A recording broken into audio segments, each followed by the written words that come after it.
Hi, this is Lisa and welcome to my channel. Today we are going to work on a parade set.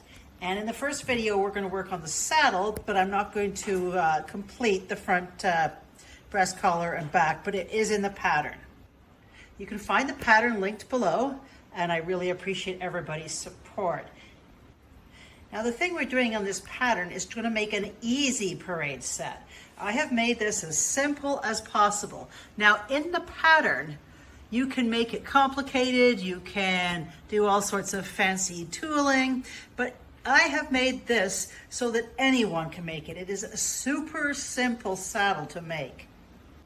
In upcoming videos, we will also look at the Corona saddle pad and a bridle. So let's get started. Before you start, make sure you have a doll in mind. Now this one was made for me by a professional, I believe Ann Field, a long time ago. And this is the Brayer Classic scale. Now with parade sets, if we have a smaller horse and a larger doll like I'm going to be using, you will find your tapaderos are going to hang down close to the ground, but there's nothing we can do that because that is basically what we're working with what we have. And also the drape, you want to make sure it's not too low down. Now if you have a smaller youth doll and use something like this, you can use nice long tapaderos and things look a little better in scale. However, I am going to be using a standard traditional scale doll. So I've noted in the pattern the difference depending on the doll that you're going to be using. I have simplified the actual pattern and it goes together super easy, and you'll see that in the pattern. So we are going to really concentrate in this video on decorating your saddle.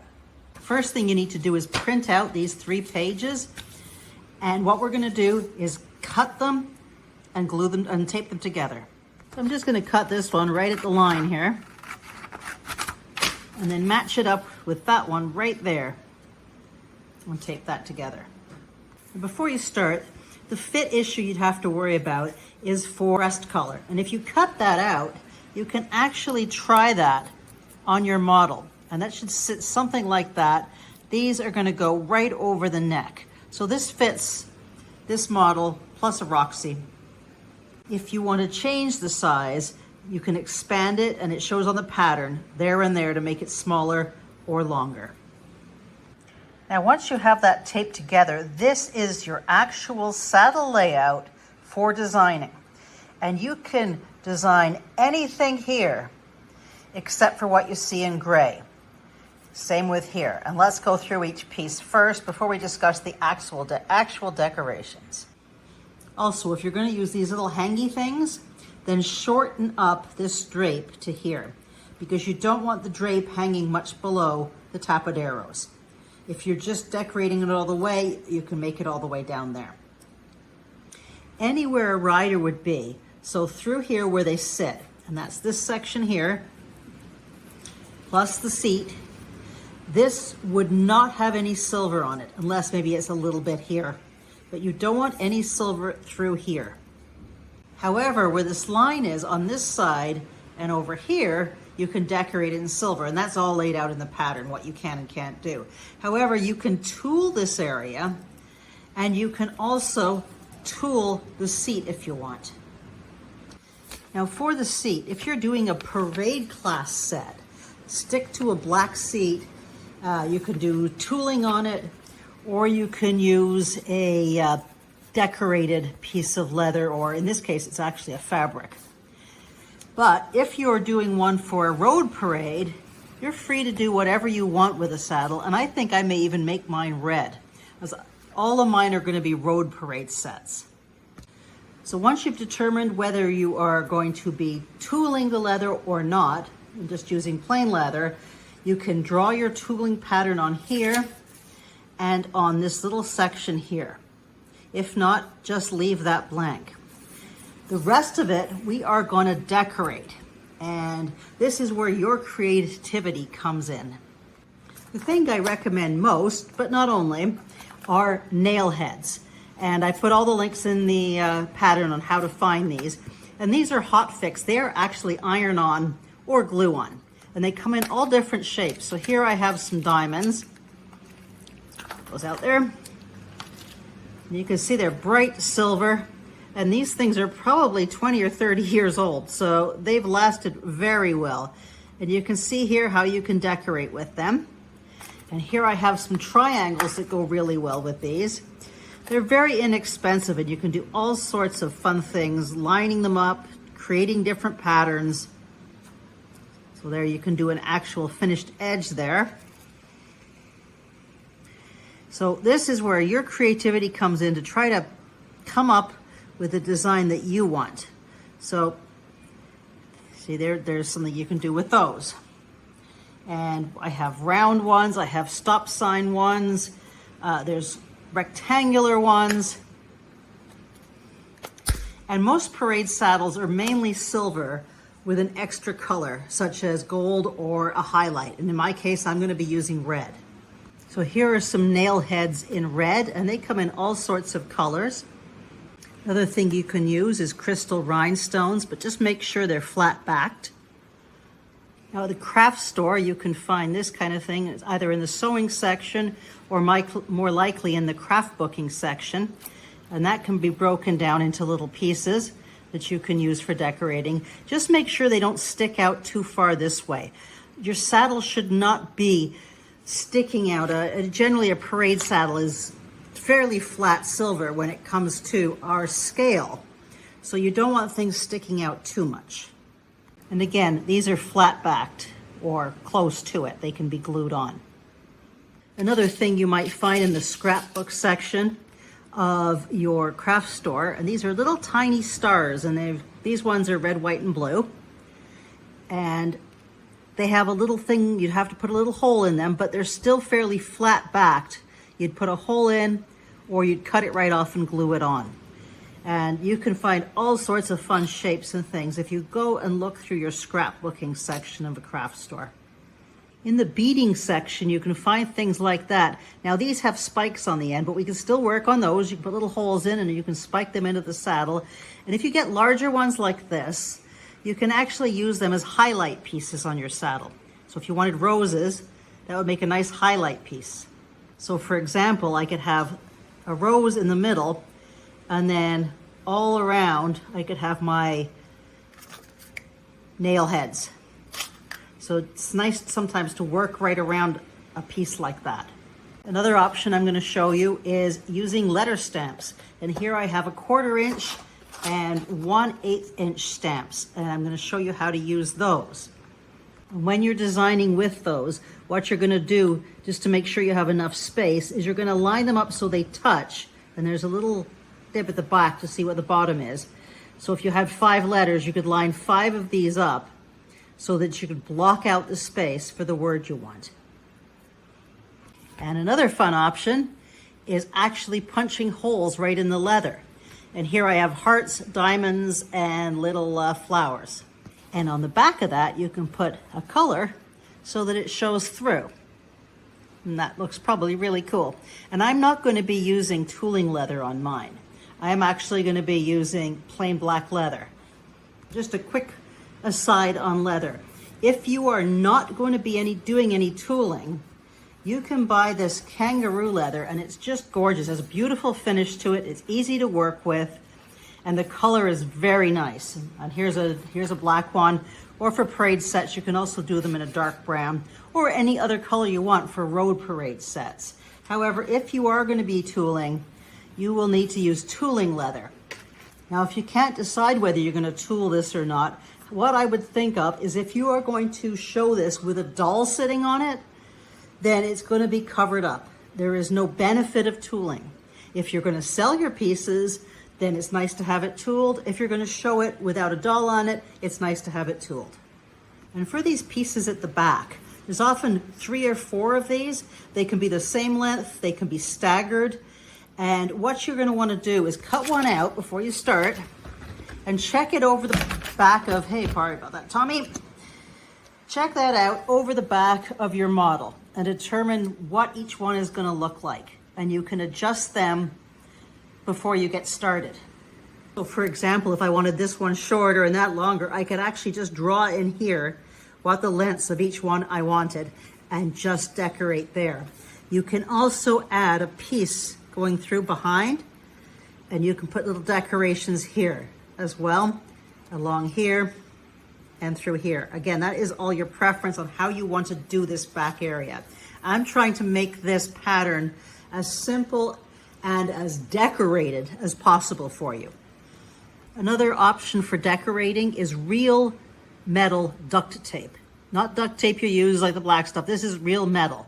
And you can use this as partly silver, and you can even use it as a backing. Say you wanted to do this exactly as it is, you could actually glue it right on to this duct tape, so your backing is silver as well.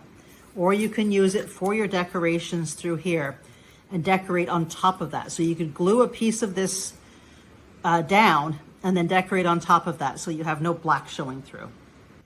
So here I just started working on mine. I've laid out the letter blocks where I want them.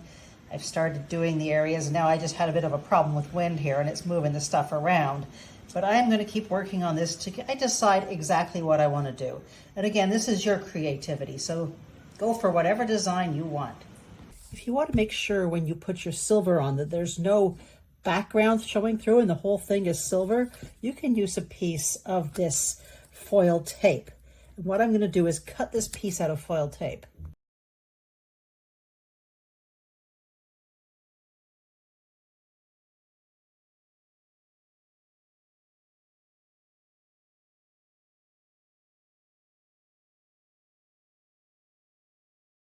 I cut the piece and I left a little bit of that on because it's going to be underneath something, so it's no big deal. Then I'm going to peel the backing off this and stick it down. Now you can see here I cut it just a little small so that there'd be a black edge around it. Now that part's not going to show. Then I'm going to take something and buff that on. Now I can put my decorations on top of that. If you are not putting decorations on that area, make sure you have it smooth like you see here. For the breastplate, glue the pieces together first before you add the silver. Once it's glued, if you want, you could just take a piece of tape and put it right across the top. You need a little extra down there. Sometimes these are wider, so it's okay. But that way you don't even have to worry about cutting off the little pieces. It's up to you. Now for this video, I have chosen to do a sample as quickly as I can, as I had time requirements for what I want to do. However, what I would recommend is piece by piece gluing, and I've included the glue types you can use for this.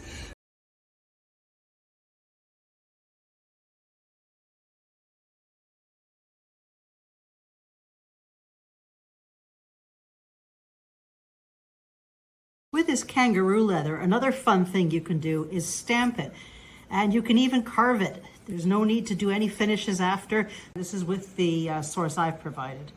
So let's try something fun like putting letter stamps on here. So I've drawn a line down the middle and put a first stamp in here, lining the bottom little piece up with the middle. Then I'm going to use tape on the outside to get me a straight line so that it'll go all the way down, matching the sides of this stamp. Now that tape also holds the leather in place. And I can now put a ruler right against there, and I can also tape that down, making sure that lines up with that in the center. And with these stamps, there's a little thing for the bottom so we know where that is. Once I know I've got that where I want it, I'm going to take two pieces of tape and put them on my ruler like this. And that way I have a line for stamping. Now I double check with the height of my design. I lined up the right number of letters. So now I know where my first one is going to go. So these letters come with a little piece that goes in there and sets in, making sure that the pieces at the bottom, you have the right letter. Line that up, and with your mallet, making sure it's square, give it one good hit. Checking you have the right letter, it is facing down, that this is actually sitting in the letter. Line it up so it's square with the ruler and square and touching the next letter. Give that one a double tap. So now you have the first letter and your second letter sitting in there. So you know everything's in the right place. I'm going to grab my third letter. Make sure I have the bottom facing down. Line it up against the ruler and the letter above. And again with the mallet, put that letter in. And I'm going to continue down until my lettering is done. Once you're done, you can remove the ruler. And you can do this with any stamping tool. I am then going to find silver paint. And it doesn't need to be leather paint. It can be any acrylic paint. I have a piece of napkin here. I'm just going to take my paint and put it in to the letter and then wipe it off.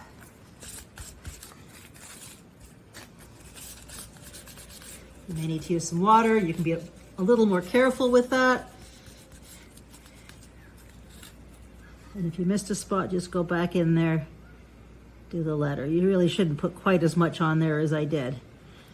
Just a little bit, and wipe it off so it just leaves it in the where you've stamped. A bit of 70% rubbing alcohol can remove any extra as well if you need to. Now this technique is also great for making trophy saddles.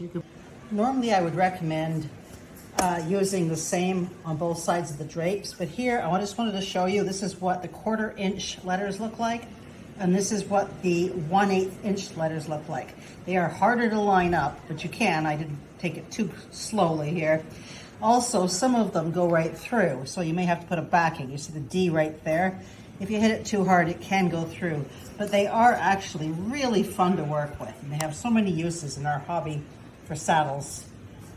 Now what makes this method so fast, fun, and easy is you can just take a little piece of this tape, cut it to size, and stick it on. And give it a nice rub with a cloth to shine it up and flatten it out. So now it looks like you have silver plate on your saddle. And I'm going to run another piece up here and a little bit on top. Now before I take this over and attach my silver pieces, I want to show you this hole punch. It's a little heart. And what I would just do, take the hard thing that comes with it and stick it underneath. Determine where you want your punch to go. So I'm going to put that on a bit of an angle. And then a couple shots and you're through. And there it is after I've punched a few holes into it. And I'll put a backing behind that. When you're doing the tapaderos, notice you have to make sure there's a right and a left. What these things will do is fold over, and on the shorter side they will pinch, and the stirrup will come up here and that'll bend. So if you do something, I just put something like that on there and glued it. Make sure it's something that can handle that bend.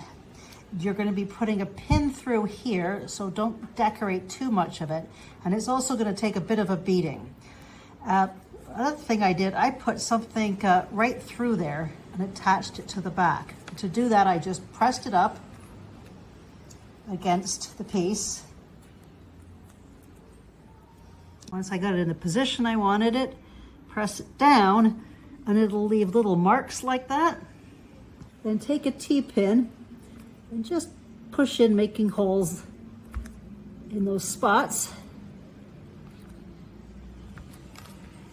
And then your piece should just fit right in there. Then on the underside, just bend these under. For gluing stuff on, you can either put the glue on the back of the piece or just where you want it. And then with some tweezers, grab your piece and position it. And when I was doing the silver, I used a pin to push it into place. And if you've used a hole punch, you can back it with leather, or you could actually just use a larger nail head and glue it behind. If you do glue something behind like that, I would still recommend putting a thin piece of leather on the back so it holds it into place. So I have all my pieces now decorated, and now I can take them for assembly. And I may have to re-glue on a piece or two here, but I think it's all working quite well, and I'm quite happy with it. We will not be using these stirrup things here. So what we're gonna do is apply glue to the saddle and right around through here. Not on the shoulder at all. And spread that out. Make sure you get the glue all the way to the edges. Then you're gonna take your seat and carefully glue that on. That pushes up to the center, goes around the edge, and smooth it on. Now while doing that, make sure you have clean hands and that it sticks all the way around and there's no lumps or bumps. So you may have to pull the leather to get it nice and smooth. Now, as my leather is very thin, I probably should use a little heavier. You have to make sure you don't see the hole here. It shouldn't go into that hole. Because I'm using thin leather, I have to be very careful with that. Once it's dry, just trim around the edge of the seat. At the back only.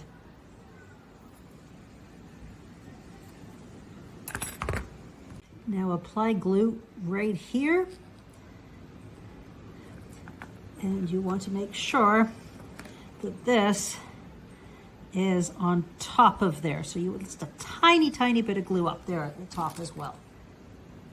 So that goes on the bottom part, not on the actual cantle, but just on these pieces that stick out. So this piece fits over those pieces that stick out, and this middle piece goes down the middle at back of the tree, like that. On the stirrup pattern, there's a little line at the top there. I'm just gonna mark that on this one and this one, the distance. Match them up like that and glue those two pieces together. And you want that to be straight line. For this saddle, I am not doing a proper rigging because I want to keep everything thin under the horse so it doesn't get all bulky. So I've taken a piece of lace, about 14 inches, to go around the horse's belly plus a bit, and I'm going to put on a buckle, and I'm just using a utility buckle here, and I'm going to glue that on. Using a thick piece of felt or your actual Corona saddle pad, I'm going to put that there, and I want the buckle to be right about there. Easy enough access, and see where this ends up. And wherever this piece ends up, I've got that there, I'm going to mark where it meets in the middle there. So I've just got a pencil and I'm marking that middle. Now you can choose what side that this does up on. You can have the buckle that way, or you can have it on that side if you want it to do up on the right side of the horse. So I am going to find the middle there and line it up. Before I glue that on, I'm going to check with the pattern. Now this spot where it should be cut, just mark that, which is where it is actually cut. I'm going to line up right behind the cut and then glue that on, just about an inch of it.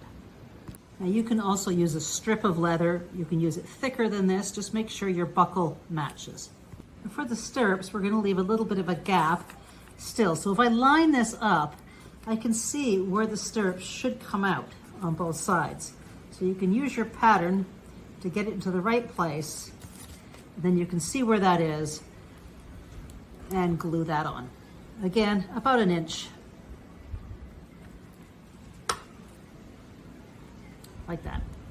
Make sure your piece that's going to be your girth is underneath and the stirrups are even on both sides. Now I'm going to curve that into shape. Cut a piece of tape about 1/4 inch wide and about 2 inches longer more.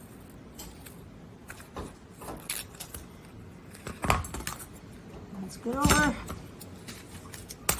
Now I'm just peeling a little bit of the end, and I'm going to start on the back of the saddle. Can't tell.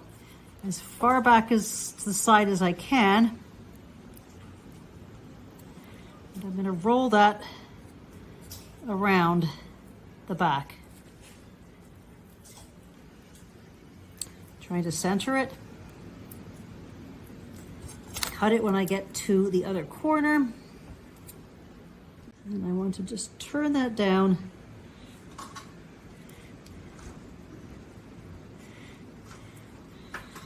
And smooth that.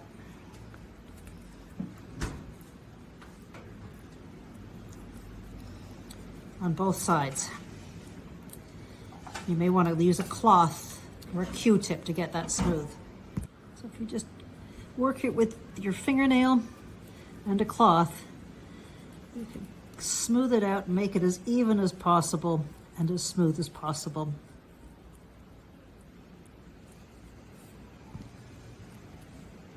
Now to put the saddle together, we want to line this up with that line at the back from the pattern, and this where those little lines on the pattern here were, where the shoulder lines up. And because there's a lot of metal on this, we're going to glue this whole piece down and under here, but don't glue this on yet. So you're going to have to keep this in shape while you're gluing it. Hold the back down and hold the front with a bit of a curve. So first I'm going to apply glue to my upper girth, almost to the edge. And a little bit in here. And I'm just going to place that on. I'm not going to worry about getting glue on the stirrups. Center it there and up there. And we're just going to hold that while it sets for a little bit.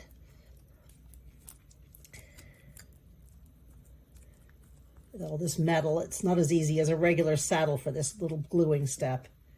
For the drapes, cut 2 pieces of lace, 3 3/4 inch long. And then we're going to glue 1/2 inch onto one and 1/2 inch under the other.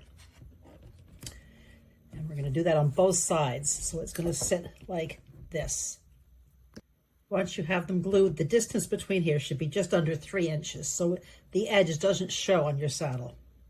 Once that is set, put a little bit of glue on here and glue this down. You don't need to glue the seat. And your pattern will be slightly different than mine here. It'll be a little further back. But we're just going to glue here and not here. For the tapaderos, where you see these little marks, we're going to take that and mark some pin marks there, and then drive the pin right the way through. So you have a hole. And then I'm going to do the same at the top of the stirrups on both sides. Then with the stirrups, where these little marks are, I am going to put pin marks on both sides of those and drive them right through. And it's easier if you use a T-pin than the one you're actually going to use. And this way, the T-pin, or regular pin, can now go through. So we're going to use a regular pin. Take your tapadero, put the pin through the front,